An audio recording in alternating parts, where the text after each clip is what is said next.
All right. Welcome. Real Sports Talk with T Will. I'm T Will, your host.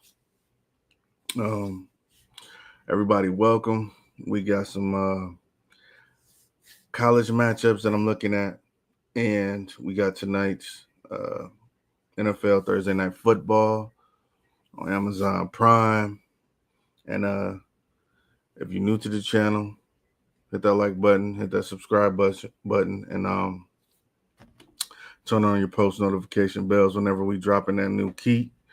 That Keat, what we like to call heat. And yeah, we just had a very sad week for Colorado last week, man. It took me a while to process that just because I was hearing about the talent and I was having higher expectations and everything like that. And it didn't seem to go that well. Me being a Coach Prime supporter, I was just hoping that his team was, gonna do better.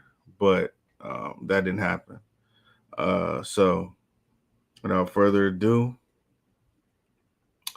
we will get to our first matchup,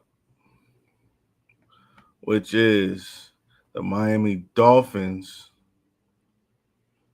versus the Buffalo Bills. Now, on paper and off of recent performances, you would say this ain't really gonna be no football game because Miami has been um, struggling, looking for a victory, um, losing to the Patriots, and you know the first week loss, the week one loss was embarrassing. I don't know if those guys believe in the coach, believe in the quarterback, and maybe you know Tua got paid a little bit too early. Um, but we just gonna go over the numbers real quick. Miami got a 22% chance of winning the game, and you know how funny the NFL is, man. Sometimes the games where you think you know who's gonna win that game, they end up losing the game. And this is a perfect trap game. Buffalo coming in with the steam, 2-0, playing well, solid quarterback, MVP quarterback, certified, solid running back, and um, their defense is an excellent defense. So I don't know how I can even give Miami a chance, just knowing that they just haven't really been performing up to standard this season. Tua is going to have to come out in this game and show us that he actually can play quarterback. And he's lucky that it's not December or January because when you get to colder weather, playing against tougher teams, it seems like Miami's always had issues. Even in the playoffs a couple of years ago when they had to go to Kansas City, they struggled. So they're going to have to really buckle down and show everybody that they can compete at a high level. And they're going to have to show that they're actually an NFL team to be taken seriously. And I don't know right now you could take them seriously, especially with that head coach and his one leg up, looking like a. I ain't even gonna say it, but anyways, I don't know how they take that team seriously. And I know that Buffalo coach, he's a no nonsense coach, and he probably is ready to lay the smackdown on Miami. So it's gonna be very interesting to watch that game tonight, and I want you guys to check that out. It's gonna be pretty good for the Buffalo Bills at least. The next game we got is the Michigan State Spartans and the USC Trojans. Now, Michigan State being my rival, um, just being from the state of Michigan, I always cheer on the team that's from my state to do better against any team from California um, on the football side. And you always want to make sure that when you got these teams that are undefeated, try to see who's real and who's not real. Right now, Michigan State seemed like they're a solid football team, but that will be figured out on Saturday. Same thing with USC. Lincoln Riley, he left Oklahoma in the middle of the night and cheated on them with USC and that California love and signed that contract. They was talking a good game. He took Caleb Williams from Oklahoma, and I think right now USC is wondering if they made the right decision hiring him because it hadn't really panned out. I mean, besides Caleb getting a Heisman, that's great, but what has USC won? What did they really win? What have they really won? Now, if you graduated when I graduated in '05, then you know Reggie Bush, Matt Leinart, and all them boys was the truth. They had Carson Palmer, all these dudes they had at USC when Pete Carroll was there. All these dudes. I can't even Palomalu, Matthews, like they had straight up dogs. Like when you used to play against USC, you used to have to think how I'm gonna make it through this game without being embarrassed. Now when you play USC, you just see the SC and the uniforms and the logo, but what are you doing? What are you doing?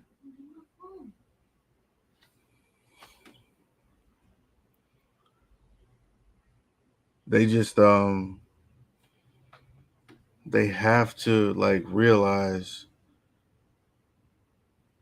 that people don't fear them no more. And when you think about that, like if you're a USC fan, you got to be thinking like, man, how much more time are we going to give Lincoln Riley before, we go ahead and make a change? And it's just crazy. And my kids, these kids is bad. They just don't be listening. They see you over here doing something, they want to be nosy.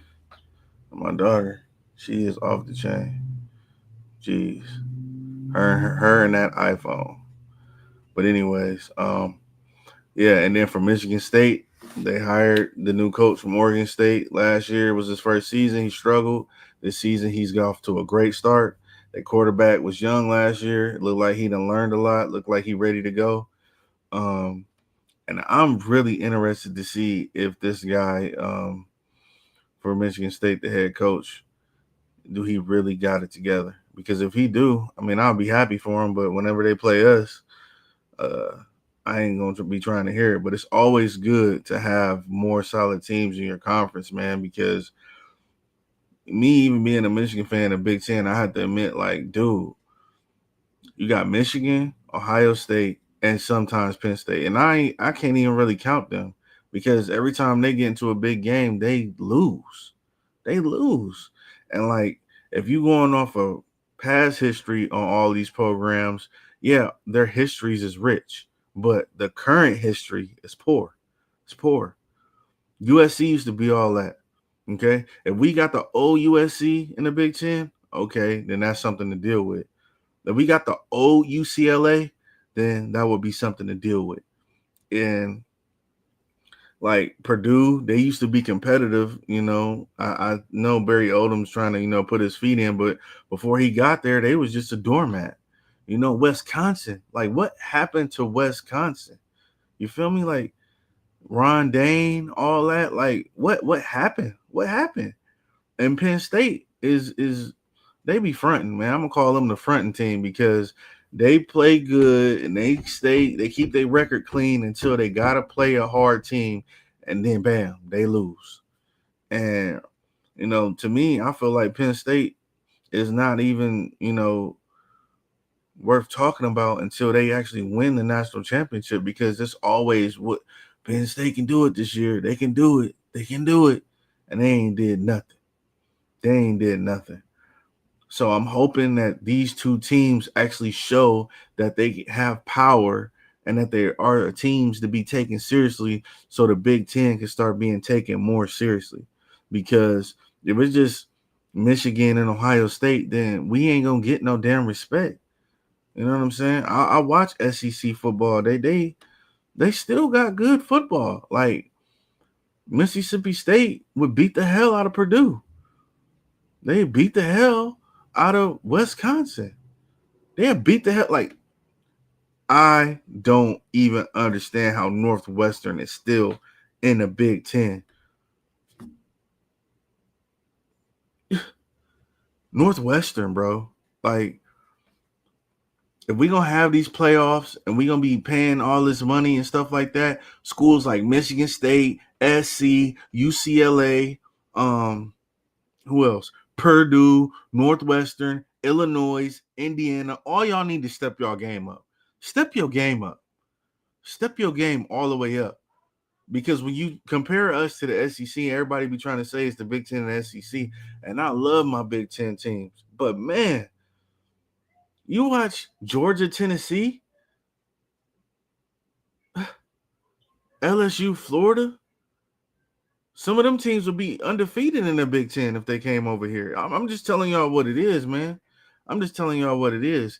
And this game is a big game for our conference because y'all need to show what y'all got. Y'all need to show what y'all got. Show me something, baby. Show me something. And that leads me into my next game. Indiana, Illinois. Now, Kirk smoking that cigarette netty. Listen, cuz, right now, you hot. But Brett Bielema, he trying to prove something. So you can talk all that talk and walk and say all the stuff you be saying. But look, boy, it's time to perform. We seen that performance against Notre Dame. That's what we remember. I don't know. I don't want to talk about none of that other stuff right now. Brett Bielema done built Illinois up into being something because Illinois ain't been nothing in forever. Both these teams. And this is another prime example of what I'm talking about with the Big Ten. Yeah, we got a lot of teams if we talking about basketball. Now, on the basketball side is completely different. That's different. But basketball is not king. Football is king. Y'all need to step it up. Step it up. Illinois is number 9, and Indiana is what, 19? Yeah.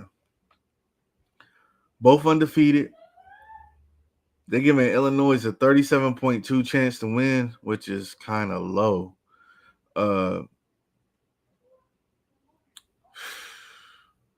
I would say I'm picking Illinois from this game. Yeah, fuck that. I'm picking Illinois. Kirk Signetti be talking all that talk and talking. He gonna have to show me. I'm picking Illinois to win this game. Book it. And I forgot to tell y'all who was gonna win this USC Michigan State game. I'm gonna take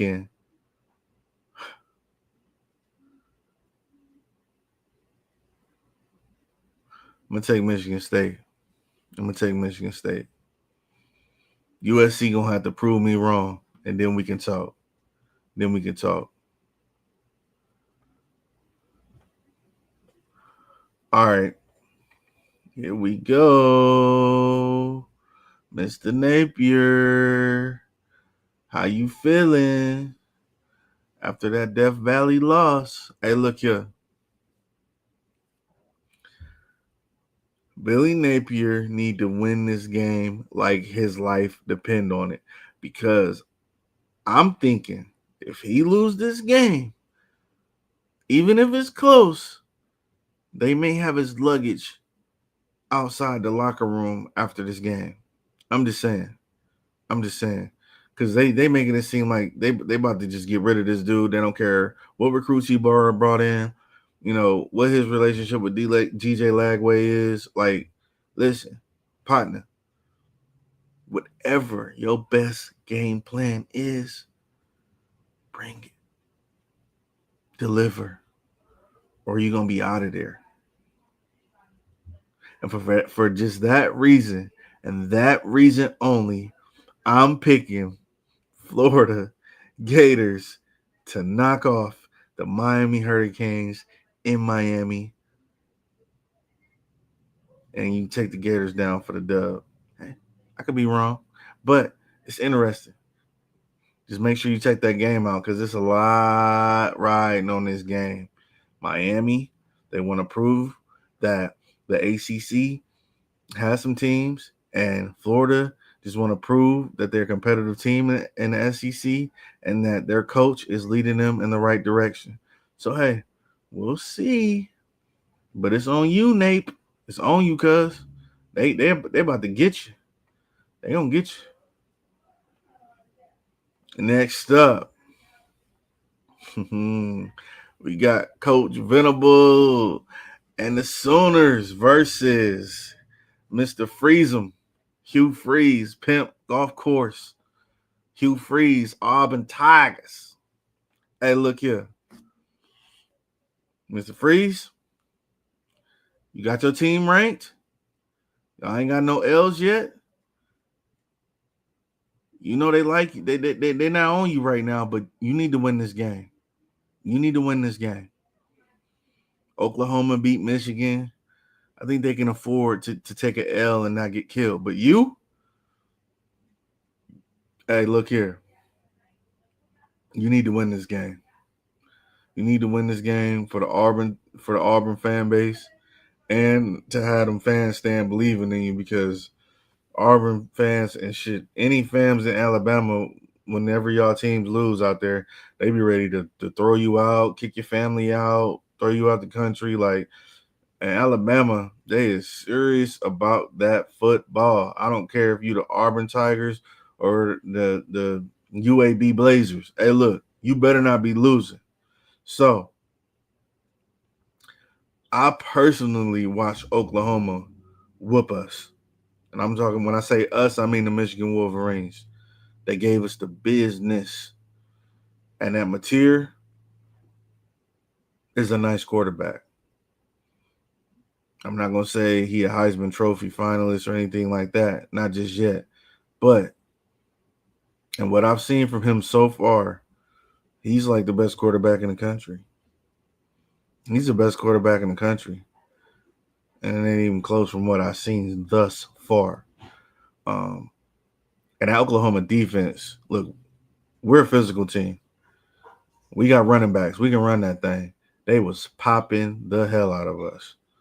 So I hope that y'all bringing y'all hard hats. I hope that y'all bringing y'all game plan. But with that being said, after what I seen Oklahoma do to my Michigan O-line and D-line, I'm taking Oklahoma. Sorry, Hugh. Sorry, though, man. You'll be all right.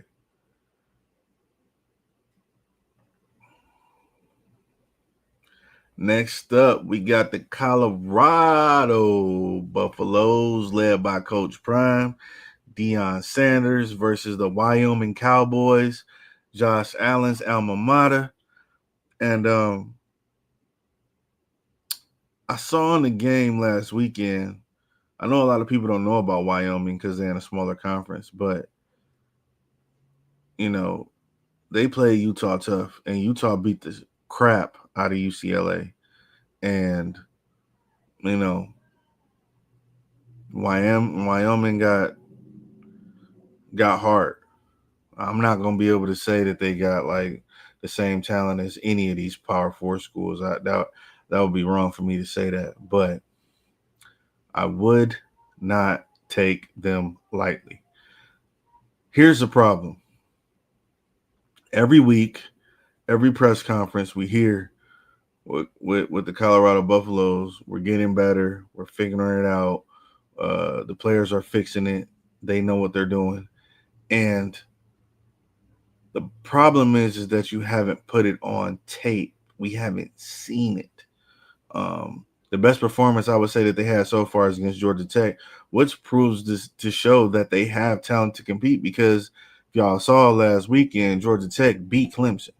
So when you think about it from that standpoint, it's about being consistent, it's about being disciplined, and it's about getting after it and showing that you want to play football and showing that you want to win football games.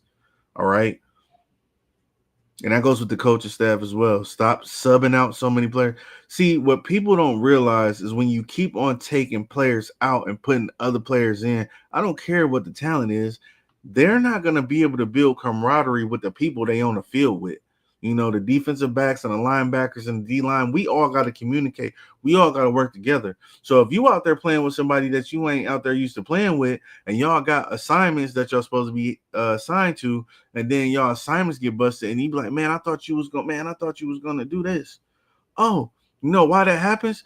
Because they don't play together enough. They don't have the continuity to, perform on a football field. That's what it takes. Continuity. You got to build that up.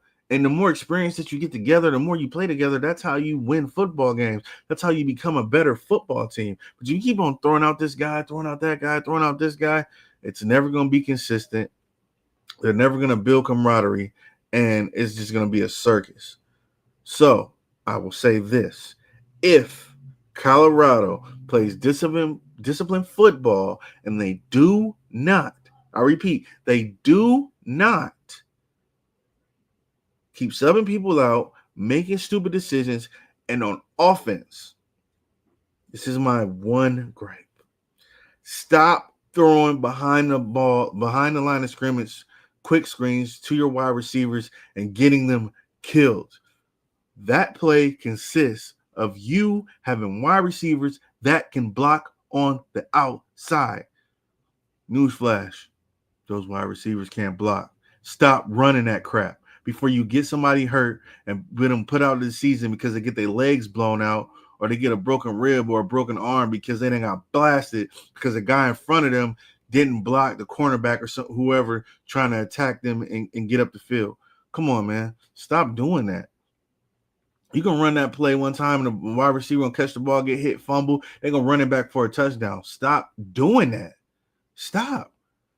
That is, you have to have NFL wide receivers caliber to do that, right? Those wide receivers are gone. They're in the NFL. You don't have those guys there no more. Jimmy Horn is not there. DeJounte Wester is not there. Travis Hunter is not there. You got young guys, inexperienced guys, okay? You need to call your plays as such. Next up, we got, and in this game, like I said, I'm getting ahead of myself, but in this game, if Colorado plays disciplined football, they make the plays, they do what they need to do, they don't mess around, they get serious, they don't just be, lollygagging in the beginning of the game and getting 3 and outs. If they do that, they run the football, they make plays on offense, they stop the run on defense. If they do that, they win. If they don't do that, it's a toss-up. I'm not going to say Wyoming is going to win the game, but it's going to be very, very hard if you let them run 300 yards or 250 yards or 260 yards on you and expect to win a football game when you don't keep the ball, you keep calling stupid plays, you keep getting 3 and outs, and guess what? Your defense is tired, and now they're missing assignments, and now the game is over. So, yeah, I'll pick Colorado if they play regular football and they execute. But if they want to keep on calling behind the line screens and run the ball 2 times and throw the ball 50 times, if they're going to do that, good luck. I can't continue to watch this anymore. I've been supporting. I've been there, but it's just frustrating when you hear that you're going to change something and you don't change it. You don't. It's like your girlfriend telling you, hey, yeah, I'm gonna learn how to cook. And then she keep on bringing you Taco Bell or Chipotle. Man, I want some real food. You feel me? Put something on the Blackstone. Put something on the griddle. Put something in the smoker. Where your homemade recipes? Do your thing. Come on, man. I'm tired of seeing that crap. I'm telling you, if they throw them bubble screens, it's a wrap. All right. Final game, and I'm going to get y'all out of here right under 30 minutes. All right. Michigan versus Nebraska. All right. And I'm not going to, pick this just based off of my affiliation of being a Michigan fan, but I will say this. This is where we're going to know if our team is good or not. And here's why I'll say that. Nebraska football stadium is one of the toughest places to play in the country. And if this was old school Nebraska, like back 1990 through 96 Nebraska, I would be hella worried. Problem is, this ain't that Nebraska. And ever since Nebraska's been in the Big Ten, they haven't been doing what they used to do in the past. So I will say this: Dylan Raiola is a 5-star recruit. Bryce Underwood is a 5-star recruit. Now you ask me who I would take. Of course, I'm taking Bryce, and that's not just because Bryce is from Michigan. He went to Michigan. I just think Bryce is a better quarterback. But I'll say this: he struggled in Oklahoma. He didn't look like he was afraid, but he struggled. But I think this last game we had was a tune-up game to figure a couple things out. And I think when Dylan Raiola has to play big games, and you can go back to the first game of the season when they played against Cincinnati, uh, that was very interesting. That was a tight game, and that was Cincinnati. This is Michigan. It's that M. It's that M right there. Check me out. Um, I don't even really know how to grade this game because I don't like the way I like the way we play at home because we're a younger team. But when we go on the road, we seem to struggle, especially with the crowd noise and everything like that. But after what I saw last week with Bryce and what he did and how he used his legs, because I think that was like the first game we really let him run. If he gets out in space and he can run and he can play action and he can get that defense, hesitating, I'm going to take my Wolverines in this game just because Dylan Raiola is inconsistent. I've watched him, the way he throw the ball. Sometimes he short throws. He got a strong arm, and sometimes he just throw balls up for grabs. Some throws that he just shouldn't throw, and he just shows immaturity. To me, Bryce as a freshman is more mature than Raiola as a sophomore. I'm just saying. So you got a freshman versus sophomore. It's not a senior, it's not a junior. And that's why I think this game is going to be a lot closer than what people think, even though Nebraska is at home. Football, out of all sports, is the most effective with home field advantage. I think that's the biggest advantage you have in football, especially with the crowd noise and the environment, depending on how rowdy it is.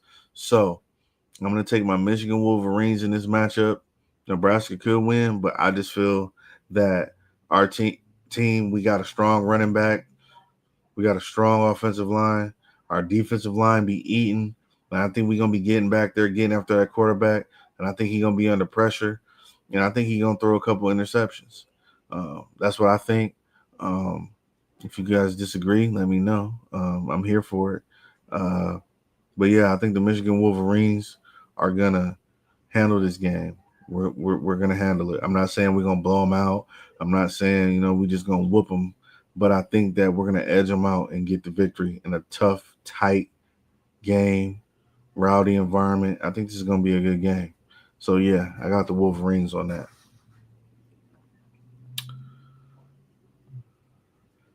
So, that was the show. Tell me what y'all think. Tell me what y'all like, what y'all didn't like, what you agree with. We can argue it down in the comment section. Get your thoughts in there. Hit that like button, hit that subscribe button, and I'll catch y'all on the next show. Peace.